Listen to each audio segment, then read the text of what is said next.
Bonjour mes chers amis, dans cette nouvelle partie, nous allons vous expliquer les concepts informatiques. Vos questions et suggestions seront prises en compte. N'oubliez pas de vous abonner à la fin de la vidéo. L'informatique est le traitement automatique de l'information à travers une machine appelée ordinateur. Le système informatique est divisé en deux parties. Le hardware qui veut dire le matériel.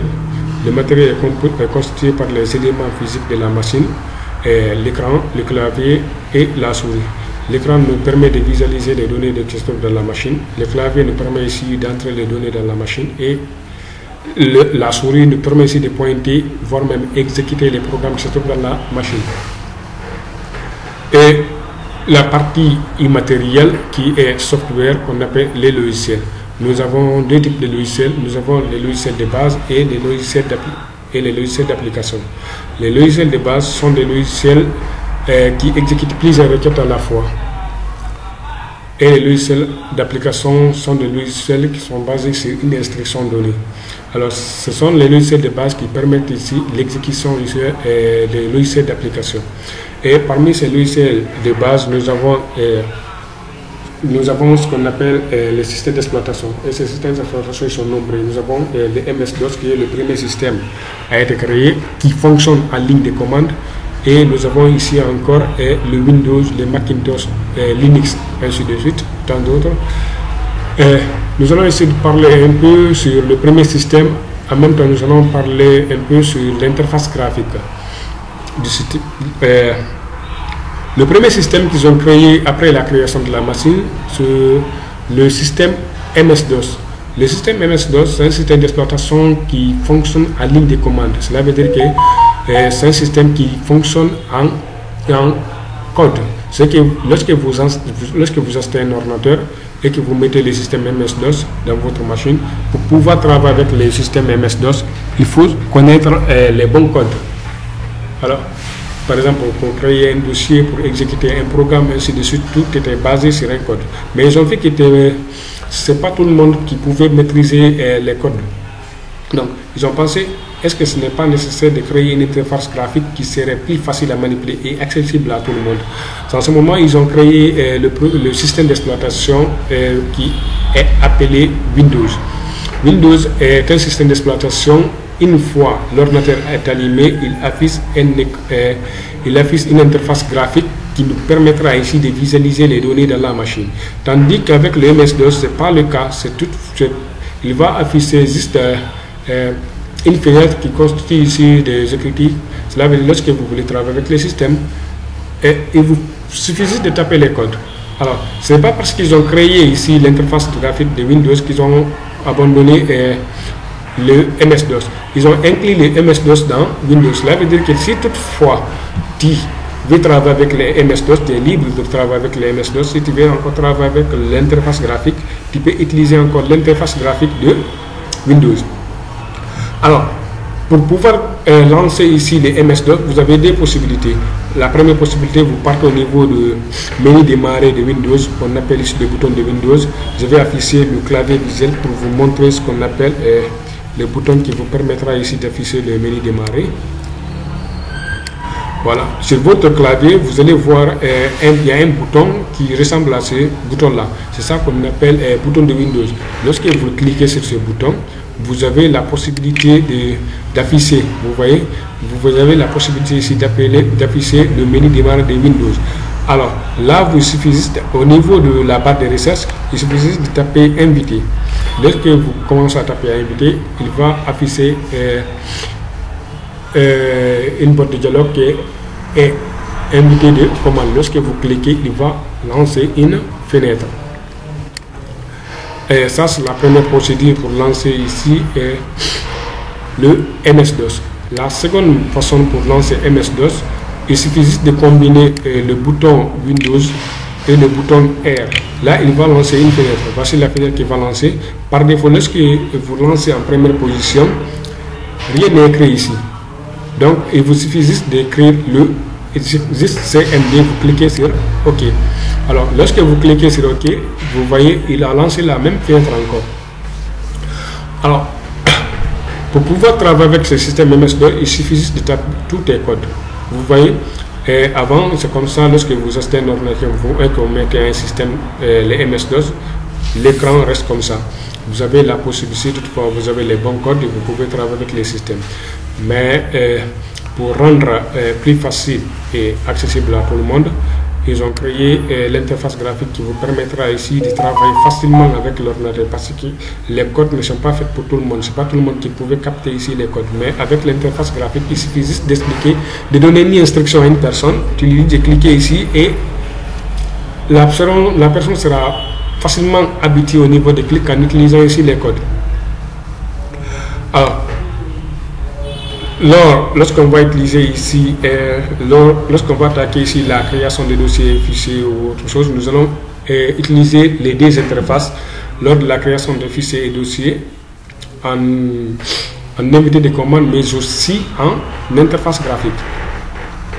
Alors, comme actuellement peu de personnes utilisent le MS-DOS, c'est seulement les réseaux graphes qui font ici les réseaux et ils utilisent beaucoup les MS-DOS. Mais nous qui voulons juste apprendre l'informatique bureautique, nous allons juste utiliser ici l'interface graphique. Parce que lorsque vous installez lorsque un système d'exploitation est installé dans votre ordinateur, ils affichent seulement ces icônes-là. Soit il affiche le poste de travail ou bien la corbeille. La plupart, il affiche la corbeille.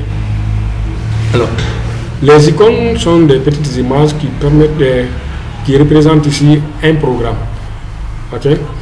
Alors, quels sont les programmes du système? Nous avons ici ce poste de travail. Ce poste de travail nous permet ici de visualiser la taille du disque dur, la capacité du disque dur, la fréquence la fréquence du processeur, voire même le système qui est installé et la capacité de la RAM.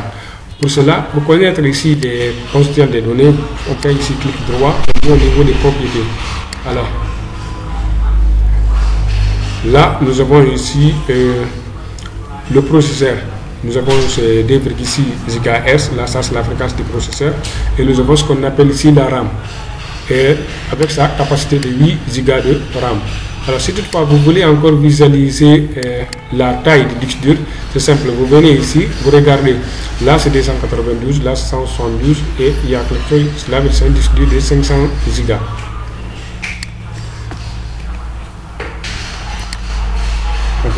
Maintenant, comment afficher les icônes du système dans les bureaux?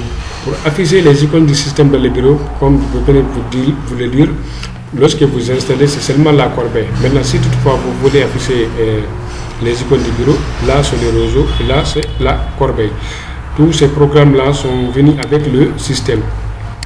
La corbeille permet d'héberger les programmes supprimés temporairement. Cela veut dire que lorsque vous supprimez un programme de façon temporaire, vous pouvez récupérer dans la corbeille lorsque vous aurez besoin encore de cette donnée. Alors pour cela, je vais un clic droit au niveau du bureau pour afficher ici les icônes du bureau. Je viens ici, là où c'est écrit personnalisé en bas. Et lorsque vous utilisez un système de Windows 8, lorsque vous venez au niveau de personnaliser, à gauche, ici, là où c'est écrit recherche, il s'écrit là-bas changer les icônes du bureau. Donc il suffit juste de cliquer là-bas.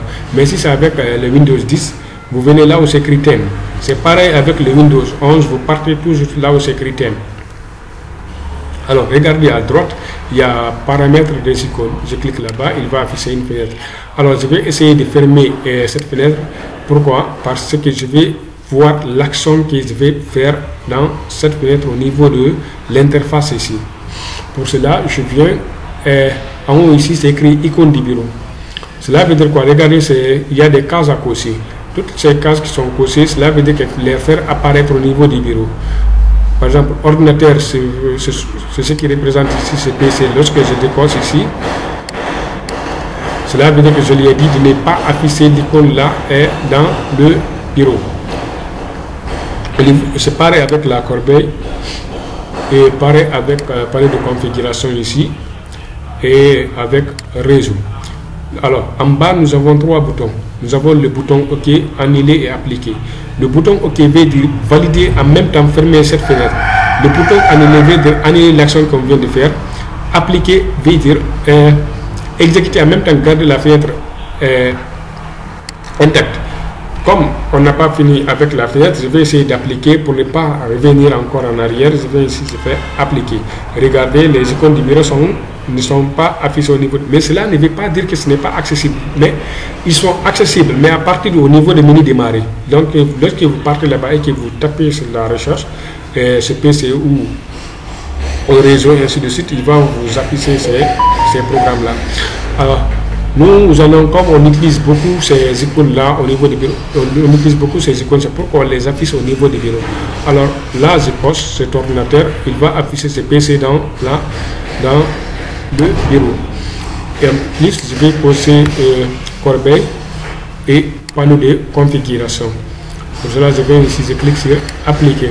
Regardez, là, il a affiché ce PC, il y a corbeille et panneau de configuration. Je vais trier avec le nom. Avec le nom. Voilà, nous avons ici PC, corbeille, panneau de configuration, et ainsi de suite. En bas, il y a les icônes. Vous avez ici la possibilité ici de changer les icônes du bureau. Supposons que vous voulez changer l'icône du poste de travail, c'est simple. Il suffit juste de venir ici et sélectionner l'icône en question. Vous venez regarder en bas, c'est écrit changer d'icône. Donc je clique là-bas. Il va afficher une liste des icônes. Je peux choisir n'importe quel type d'icône que je veux. Je vais choisir par exemple cette icône-là. Je clique sur OK et je clique sur appliquer. Regardez au niveau du bureau, l'icône a carrément changé. OK. Je vais toujours, je dis changer d'icône. Je ramène l'icône qui était là-bas et je clique sur OK et appliquer. C'est comme ça on affiche les icônes du bureau en même temps changer les icônes du bureau. Alors, je vous ai parlé de la corbeille, je vous ai dit que la corbeille permet d'héberger les programmes supprimés temporairement.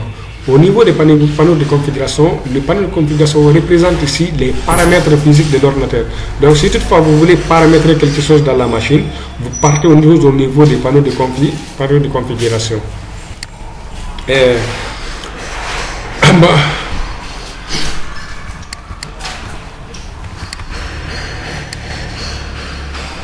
Alors, je vais essayer d'ouvrir la corbeille. Regardez, vous avez vu, il y a les programmes qui sont supprimés dans la corbeille. Là, si toutefois vous avez besoin d'un de ces programmes, il suffit de cliquer et puis il ramène le programme où il était. Alors, dans la suite de la vidéo, nous allons essayer de vous expliquer ici ce que c'est la barre de tâches. Comment héberger les données dans la barre de tâches.